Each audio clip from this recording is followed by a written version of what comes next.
Speaker, my question is to the Minister for Regional Development. What announcements has he made about regional summits? Honourable Shane Jones. Action man. Madam Speaker, it is best that this answer is heard in silence.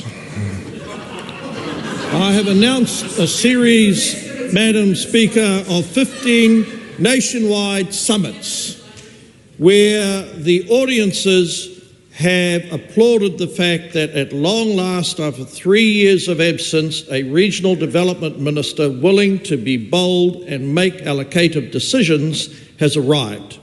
Over 150 applications for the RIF fund have been received, and in those regions, Madam Speaker, already work is taking place on fixing up the neglected flood management systems as a consequence of the budget allocation of 100 initially, up possibly to $200 million. That is what the regional summits reflect. Supplementary question. What can he report regarding last week's Southland Regional Summit? Last Thursday, sadly, for the dignity of the House, I was absent. We engaged with Ngaitahu and the civic leadership of Southland Murihiku. We shared the occasion with Ngaitahu, where the many thousands of hectares of aquaculture space as a consequence of the historic aquaculture settlement was announced. We also visited a host of developments, and I can say that in Bluff we saw paua being grown, and it was a day in Wellington, in Murihiku, where I celebrated whitebait, yet in other parts of the country white were being baited.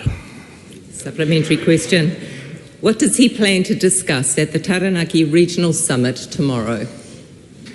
I'm looking forward to going to Taranaki, as we have already allocated a $5.8 million grant to that historic site, Parihaka.